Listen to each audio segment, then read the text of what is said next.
Hey guys, we're gonna open up another pack of Cons of Tarkir. This is one of the three. This is the second of three prize packs that I got for participating in the second pre-release, where I played my Mardu deck. Ran that deck to a 2-1 finish. Got 3 packs. So we have Rush of Battle, Disdainful Stroke. This is one that I haven't really seen. It's 1 and a blue. Instant. Counter target spell with converted mana cost 4 or greater. There's a lot of 4 mana cost creatures in the set, so I'm thinking this is going to see some play. Swift Kick. 3 and a red. Target creature you control gets +1/+0 until end of turn. It fights target creature you don't control. I thought about playing this in my Mardu deck, but I ended up not. I wasn't sure how good it was going to be. Second guessed myself, but ended up not playing it. Sage Eye Harrier. This is one of those weird cards where it's weaker than its morph counterpart, at least power wise. It's 4 and a white. It has flying. You can morph it for 3 and a white, and it's a 1/5 toughness creature. Although it does have some pretty cool art there. I think that's pretty cool. Have Debilitating Injury. It's a really good card for if you have a debilitating injury and you're playing black, you should definitely be playing it. It's great for removing morph creatures. Smoke Teller, 1 and a blue. It's a 2/2. Spend 1 and a green, 2/2. Spend 1 and a blue. Look at target face down creature, which I don't find that ability particularly worthwhile. Tranquil Cove, mana fixing for white and blue. Rakshas's Secret, 2 and a black. Target opponent discards 2 cards. Put the top 2 cards of your library into your graveyard. I've heard people say this is a pretty good card. It's hard to argue with them. Seems like a pretty good, or slightly better, Duress, something of that nature. It is a sorcery. We have a Mardu Banner.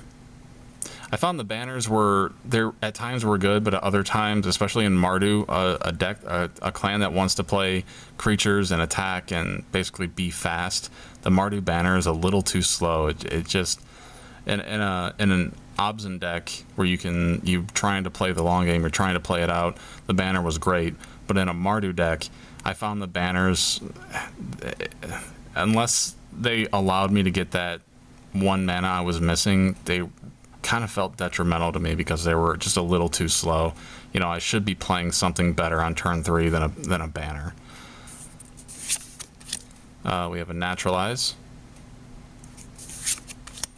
Our first uncommon is a Jeskai Charm. This is actually my first charm, so I'm going to go through this. It's an instant, blue, red, and white. You can choose one. Put target creature on top of its owner's library. Jeskai Charm deals 4 damage to target opponent. Creatures you control get +1/+1 and gain lifelink until end of turn. That seems like a pretty good card. It seems like all the charms have some form of removal. This one's dealing 4 damage, but the bounce on it seems like it could be very, very relevant, especially in a limited format. And creatures getting +1/+1 and lifelink. You slap that on to all your creatures. You activate Prowess, and then you throw lifelink on top of it, and you're going to be swinging for quite a bit of damage and gaining quite a bit of life back. That's a very good card. Quiet Contemplation. It's 2 and a blue. Enchantment. Whenever you cast a non-creature spell, you may pay 1. If you do, tap target creature an opponent controls, and it doesn't untap during its controller's next untap step. This seems like a very powerful card. I'm not a blue player. I don't often play blue, but this seems very powerful to me. I mean, if you're playing in a blue-red sort of control-y / burnish type deck, I could see this being quite good. And the art on it, frankly, is pretty amazing, with the female monk doing water wheels there. I like that a lot. I think that's totally awesome. This ranks up there for one of my favorite art cards in the set. Mardu Rough Rider. I got to cast this 1 time during the pre-release, and it was immediately exiled, which is unfortunate. It's one of those creatures where it's so powerful that it's just kind of a magnet for removal. So it's 2 red, white, black, so 5 total. It's a 5/4.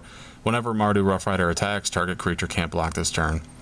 If you get it and you're in the colors, definitely play it. It's a strong card. Just hope, play it and then cross your fingers that it's not going to get immediately removed. And our rare is a rare that I've seen before, Ghostfire Blade. It's one colorless. It's an artifact equipment. Equipped creature gets +2/+2, and you can equip it for 3. It has the ability Ghostfire Blade's equip ability costs 2 less to activate if it targets a colorless creature. So this seems like it was pretty obviously made to go along with the morph mechanic.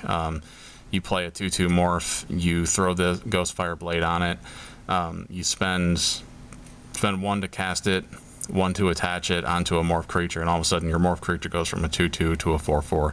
It seems like it's quite good, especially in a deck that casts a lot of morph creatures. I could maybe see a constructed deck built around a lot of morph creatures and running at least 4 of this, and whatever else might come along in this set or in the next set. It's a cool card. I don't know how viable it is or what kind of play it's going to see. I don't necessarily... If you can fit it in your limited deck, it might be good, especially if you have a lot of morph creatures, but it's pretty cool. And it's got pretty cool art there. The guy getting burned by Ghostfire. We have a mountain, one of my favorite cards to play.